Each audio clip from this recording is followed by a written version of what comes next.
네, 뉴스A 오늘은 김기표 대통령 반부패 비서관이 사실상 경질됐다는 소식부터 전하겠습니다. 부동산 민심을 못 잡으면 대선에서 진다고 판단해서일까요? 문재인 대통령이 논란이 일고 이틀 만에 악재를 차단했습니다. 일반 국민들은 집을 사도 대출받기가 힘든데 공직자가 50억 원 넘는 연끌대출로 상가를 샀다. 물론 민간인 신분이었을 때입니다만 국민정서 한참 맞지 않았던 것만은 사실입니다. 나란 일하며 솔선수범하지 않는다면 누가 국가정책을 믿고 따르겠는가 다시 한번 생각해 보게 됩니다. 먼저 김윤수 기자입니다.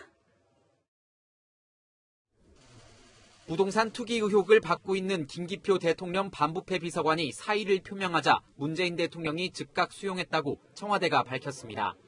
지난 3월 임명된 지 3개월 만이자 지난 25일 고위공직자 재산 공개를 통해 투기 의혹이 제기된 지 이틀 만으로 사실상 경질된 겁니다.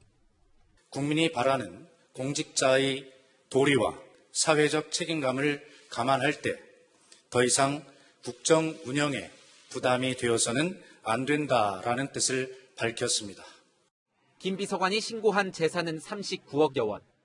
이 가운데 부동산 재산만 91억 원가량이고 54억 원의 은행빚을 내 서울 마곡동 상가 등을 사들인 것으로 알려지면서 부동산 투기 논란을 빚었습니다.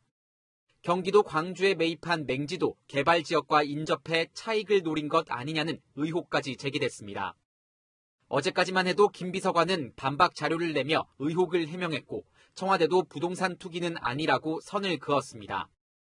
하지만 여론이 심상치 않자 내년 대선을 앞두고 부동산 민심 악화를 서둘러 차단해야 한다는 판단이 작용했습니다. 청와대 고위 관계자는 인사검증 시스템은 완전하지 않다며 비판을 겸허하게 수용한다고 밝혔습니다. 국민의힘은 인사 참사의 책임이 청와대에 있다고 공세를 이어갔습니다.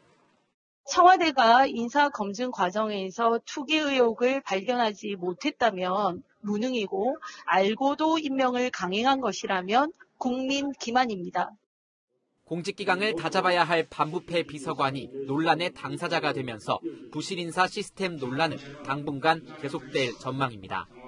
채널A 뉴스 김윤수입니다.